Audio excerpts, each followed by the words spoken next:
E aí, pessoal, vamos terminar a aula de fotossíntese. Agora a gente vai falar sobre os fatores que limitam a fotossíntese. Essa fotossíntese continua sendo a fotossíntese vegetal, que a gente viu na aula anterior. Primeiro fator limitante que eu vou discutir com vocês é a temperatura. A temperatura é um fator limitante, sim. Você vê que a temperatura, inicialmente, aqui está o gráfico temperatura versus taxa de fotossíntese.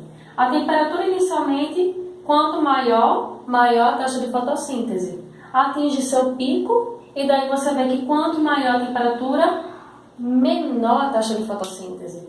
Quando isso acontece, é porque ocorreu a desnaturação das enzimas que participam da fotossíntese, visto que fotossíntese é um conjunto, se dá através de um conjunto de reações químicas. E essas reações químicas são catalisadas por enzimas, e enzimas são proteínas. Então elas podem perder a sua estrutura, elas podem se desnaturar com aumento exagerado de temperatura, ok? Outro fator limitante seria a concentração do gás carbônico. A concentração do gás carbônico é um fator limitante, sim, visto que o gás carbônico ele vai ser fixado lá na fase escura, lembra? Lá no ciclo das pentoses, ele vai reagir com um composto chamado ribulose bifosfato, que é a pentose. É aquela pentose importantíssima. Essa reação química entre gás carbônico e ribulose bifosfato ela é catalisada pela rubisco. Rubisco é a enzima tão conhecida da fotossíntese.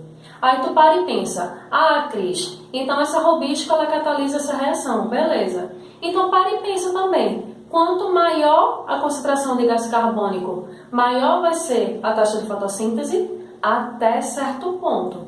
Depois vai atingir um limite.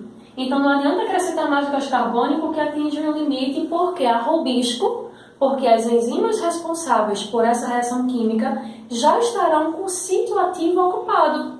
Então não adianta tu acrescentar aqui mais reagente se as enzimas já estão todas ocupadas. Então não adianta acrescentar muito gás carbônico se a rubisco já vai estar ocupada, entendeu? Então, no caso da concentração de gás carbônico, também é um fator limitante, tá?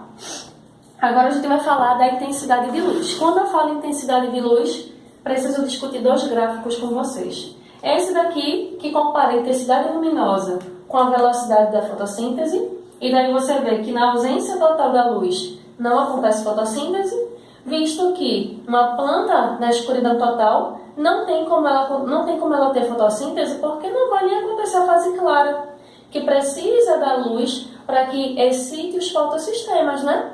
Então, quanto maior a intensidade luminosa, maior a taxa de fotossíntese, sim, até o ponto de saturação.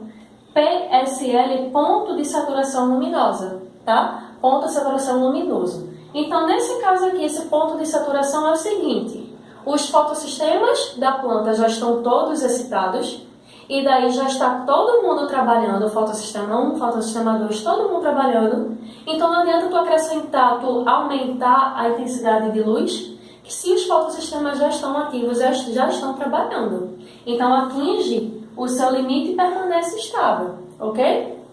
Em relação à intensidade luminosa e as taxas de fotossíntese e respiração celular. Esse gráfico aqui é muito cobrado em vestibular.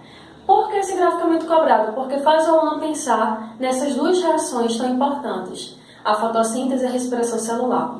Primeiro, analisa aqui, a respiração celular é uma reta constante, ela não varia de acordo com a intensidade luminosa. Já a fotossíntese, sim. A fotossíntese, ela varia de acordo com a intensidade luminosa, ela precisa da luz para que ela aconteça, né? Só que nesse ponto aqui, que eu chamo de ponto de compensação fótica, é justamente um ponto em que a planta está produzindo, o gás oxigênio está produzindo o carboidrato na mesma proporção que ela está consumindo. Então, o que ela produz na fotossíntese, ela consome na respiração. Não está sobrando oxigênio, nem está sobrando a glicose.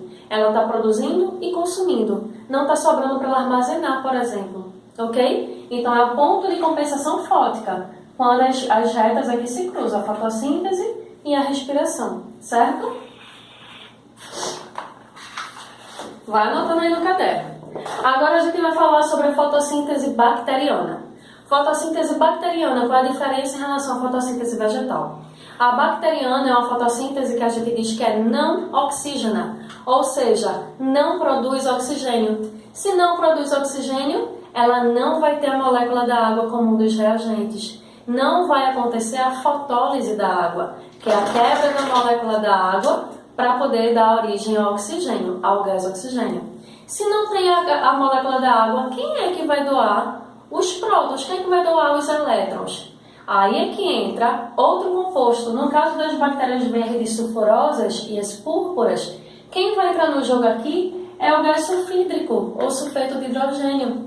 E como consequência, o gás sulfídrico ou sulfeto de hidrogênio participa aqui como se fosse a água, lá na fotossíntese vegetal.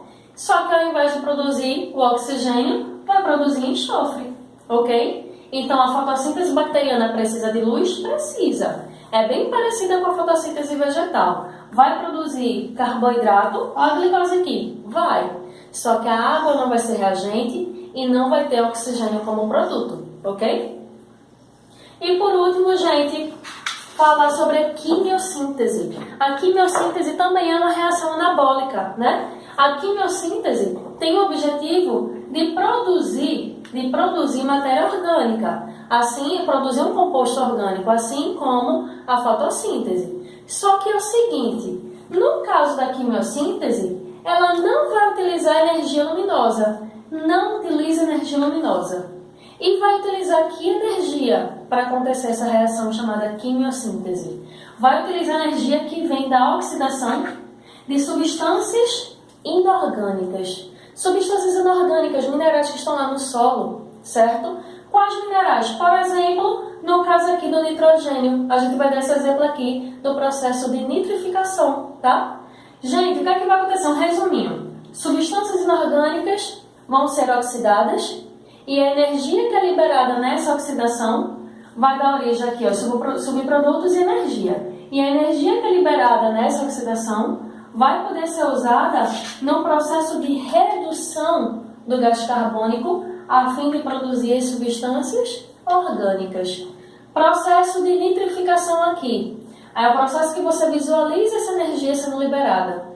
O processo de nitrificação, primeiro a nitrosação. A amônia dá origem aqui, ó, ao nitrito.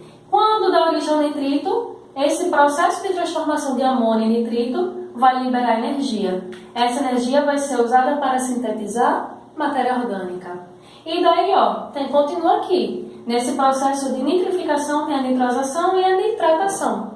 O nitrito dando origem ao nitrato. E daí essa transformação de nitrito em nitrato também vai liberar energia que pode ser utilizada na síntese de matéria orgânica.